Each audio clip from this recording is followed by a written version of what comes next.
आज आपण सातवीचा तिसरा जो चॅप्टर आहे प्रॉपर्टीज ऑफ नॅचरल रिसोर्सेस हा आपण डिस्कस करणार आहोत. तर यामध्ये first let's recall what are the gases present in air, why is air called as a homogeneous mixture. What is means which are the gases present in air, why is air called as a homogeneous mixture. या ठिकाणी हवेमध्ये कोणकोणते gases present आहेत तर यामध्ये आपल्याला माहिती आहे it's oxygen, carbon dioxide, carbon monoxide, nitrogen etcetera etcetera gases are present in air. Why is air called as a homogeneous mixture. what is mean by homogeneous? Homo means it's a equal, geneous means mixture, means it's a homogeneously mixes one. म्हणजे या ठिकाणी ज्यावेळेस आपण वेगवेगळे gases एकत्रित घेतो आणि त्यांना जर मिक्स केलं तर सर्वांची प्रॉपर्टी सेपरेट राहत नाही. जसं ऑक्सिजनची प्रॉपर्टी वेगळी असेल, कार्बन डायऑक्साईडची वेगळी असेल, परंतु ज्यावेळेस ते एकत्रित होतात इन अ एअर तर त्यांचं काय होतं, होमोजिनियस मिक्सचर होतं. म्हणजेच ते एकमेकांमध्ये पूर्णपणे मिक्स होतात. So called as the homogeneous mixture. What are the uses of various gases in air. What are the uses? For example oxygen. What are the use of oxygen? It's a useful for we know photosynthesis. For secondly we say for the inhalation, for life. Oxygen is the life. In the other words we call it life. Then here what are the another use of oxygen? We simply know for the if there are any fire, for the fire oxygen is the very important gas. म्हणजे जर fire साठी किंवा एखादी आग जी काही आग वगैरे लागते किंवा फायर ज्या ठिकाणी क्रिएट होते तर त्यासाठी ऑक्सिजन हा खूप महत्त्वाचा गॅस आहे की ज्याशिवाय त्या ठिकाणी फायर वगैरे होऊ शकत नाही. Then if we taken as the carbon dioxide. Carbon डायऑक्साईडचा रोल कसा आहे, त्याच्या अपोजिट आहे. फायर जी आहे तर तिला विझवण्याचं काम या ठिकाणी कार्बन डायऑक्साईड करत असतं. So these are the uses of the gases in air. For example oxygen and the carbon dioxide. Then what are the properties of air? Here air is all around us. We cannot see it, yet we feel the presence of air. When we inhale, air is taken in through the nose.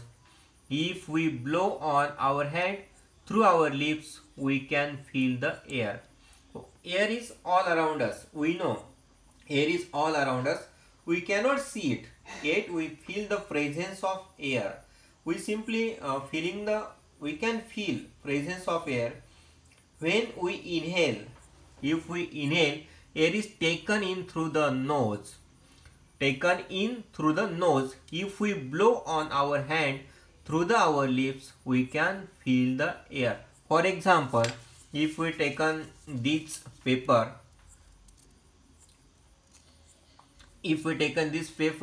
and we simply move this one with the help of the air or then we feeling the some properties of the air. Is it in this way? Then now try this. Take a stick from a broom or a paper or plastic straw, tie a thread at its center and hang it so that it can remain horizontal. Take a stick.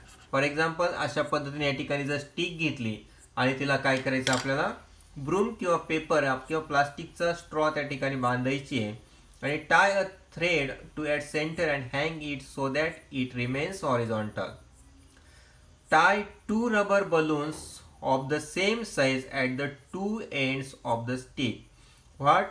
To rubber balloons of the same size at the two ends of the stick. See it that the stick remains horizontal. Now remove one balloon, inflate it and tie it again at its original position. What can? Now remove one balloon, inflate it, means air is simply remove one, then again tie its original position. Does the stick remain horizontal? Answer is no. Why? The stick goes down on side of inflated balloon. This means that air has weight. Air is a mixture of gases, therefore, like all the matter, it has mass and weight. Why it's happen? Because in balloon we have air, and from one balloon we inhale it. We inflate the balloon. After the inflation, the air goes outside. So here in one balloon, it goes downward, and in inflated balloon goes upward. So here we easily say that air is a mixture of the gases, and it's having the mass and weight.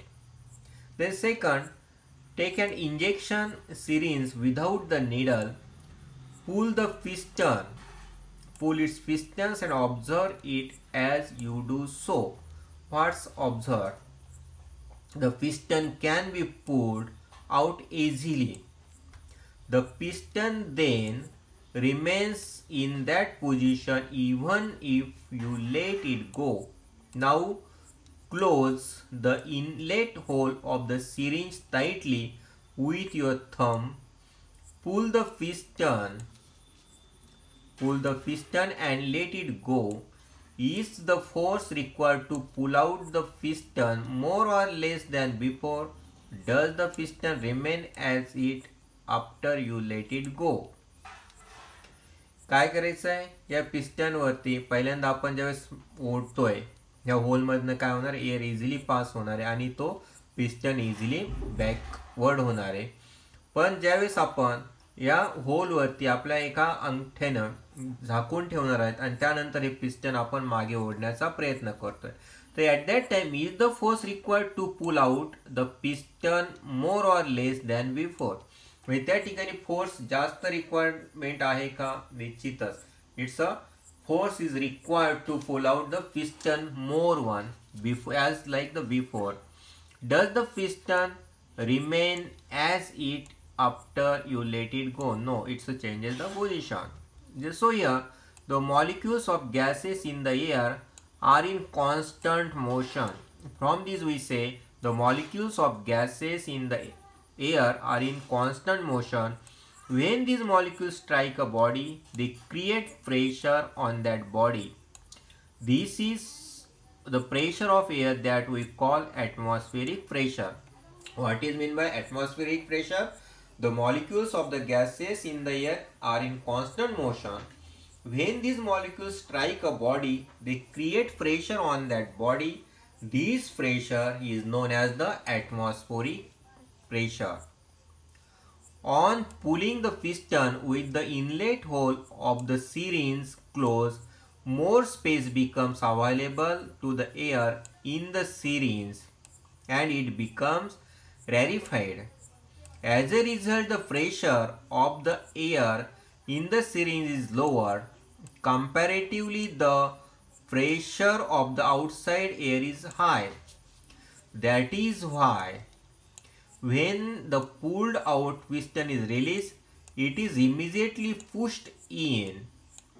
If this experiment is repeated, holding the syringe in different positions like vertical, horizontal and inclined, the piston is found to go into same extent in all the cases. From this we can infer that atmospheric pressure is the same in all the direction. म्हणजे या ठिकाणी काय करायचं आहे, वेगवेगळ्या डायरेक्शनमध्ये जर आपण syringe ठेवली आणि त्यावरती जे बोट ठेवलेलं आहे त्याची डायरेक्शन जर आपण फिरवली, म्हणजे या ठिकाणी जर आपण व्हर्टिकल केली किंवा हॉरिझॉन्टल केली किंवा इन्क्लाइन केली, त्या सर्वच्या सर्व पोझिशनमध्ये piston is found to go into same extent in all these cases.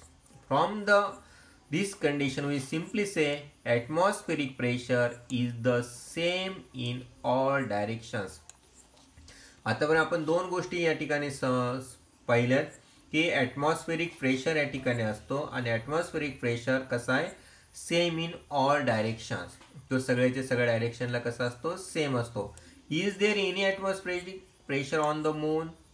मूनवरती काय ॲटमॉस्फेरिक प्रेशर आहे का?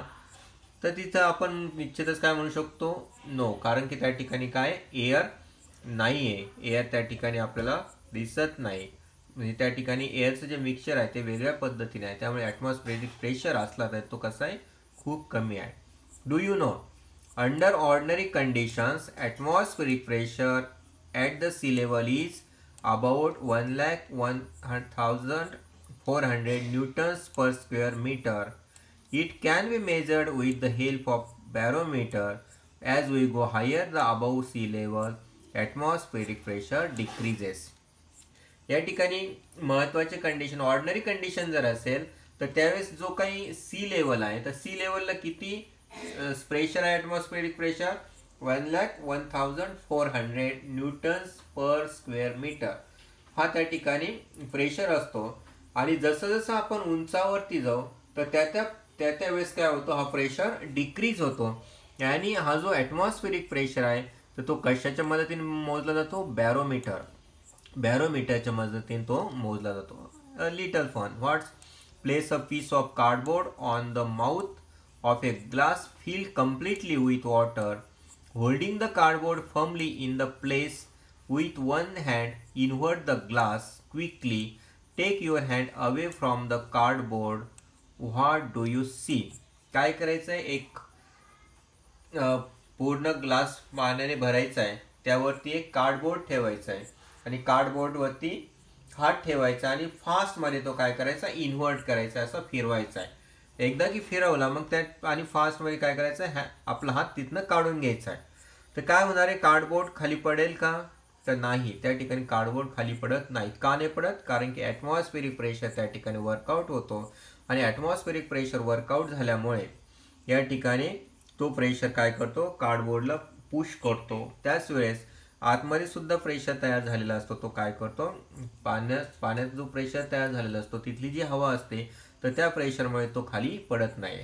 So this things, he great scientist in 1726 the Swedish scientist Daniel Bernoulli put forth the important principle that pressure of air decreases when the velocity increases, while the pressure of air increases when the velocity decreases.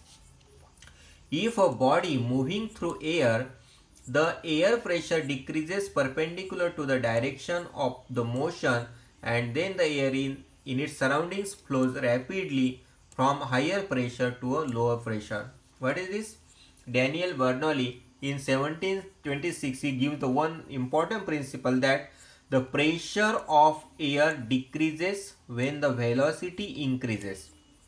Pressure of air decreases when velocity increases, while the pressure of air increases when the velocity decreases. It's one of the principle given by the Swedish scientist Daniel Bernoulli. Here, if a body moving through air, the air pressure decreases perpendicular to the direction of the motion, and then the air in its surroundings flows rapidly from higher pressure to the lower pressure. काय सांगितलंय, ज्यावेळेस एखादी body moving होते एअरमधनं तर त्यावेळेस air pressure decrease होतो. कसा, तर perpendicular to the direction of the मोशनची जी काही परपेंडिक्युलर डायरेक्शन असेल त्याच्या परपेंडिक्युलरमध्ये प्रेशर काय होतो, डिक्रीज होतो. And then the air in its surroundings flows rapidly from higher pressure to the lower pressure. म्हणजे या ठिकाणी वादळ वगैरे येतात त्या ठिकाणी आपण पाहतो की जो काही परपेंडिक्युलर प्रेशर असतो त्या ठिकाणी तो फास्टली तिथली एअर मूव्ह होते हायर प्रेशरकडनं लोअर प्रेशरकडनं. Then here observe and discuss fountain of water. Take some water in the plastic cup and hold a straw upright in it. Hold a small piece of another straw near the upper end of the first straw and perpendicular to that straw. Blow hard through the small piece of straw. You will see a fountain of water. Why did this happen? काय करायचं, take some water in a plastic cup, hold a straw upright in it. या पद्धतीने काय करायचं, एक कपमध्ये water घ्यायचं आणि स्ट्रॉ आपण त्या ठिकाणी अपराइट ठेवायचा आहे. Hold a small piece of another straw near the upper end of the first straw and perpendicular to that of straw. या ठिकाणी काय करायचं, अप्पर एंडला या ठिकाणी एक स्ट्रॉ ठेवायचा पण हा परपेंडिक्युलर ठेवायचा आहे पहिल्या स्ट्रॉला. Blow hard through the small piece of straw. You will see fountain of water. Why did this happen. इथनं काय करायचं, ब्लोईंग करायचं आहे ब्लो केल्यानंतर या ठिकाणी काय आपल्याला फाउंटन दिसणार आहे. असं का झालं बघूया. On blowing through the straw the air at its open end is pushed away from and hence the pressure of air at the opening goes down. या ठिकाणी जे काय ओपन एंड आहे इथनं काय होणार आहे, एअर प्रेशर हा रिमूव्ह होणार आहे, म्हणजेच इथला प्रेशर काय होणार आहे, ओपनिंग गोज डाऊन हा कमी होणार आहे. As the pressure of the air near the upper end of the erect straw becomes less than the atmospheric pressure, the water in the cup is pushed from the where the pressure is higher to the lower that is in the upward direction and the water comes out in the form of a fountain. म्हणजे काय होत आहे, या ठिकाणचा air pressure कमी झाला, एकदा की इथलं एअर प्रेशर कमी झाला नंतर काय होणार आहे, ह्या स्ट्रॉमधलं जे वॉटर आहे तर ते वरती येणार आहे, म्हणजे हायर कडनं लोअर प्रेशरकडे येणार आहे आणि त्या ठिकाणी आपल्याला काय दिसणार आहे, फाउंटन दिसणार आहे.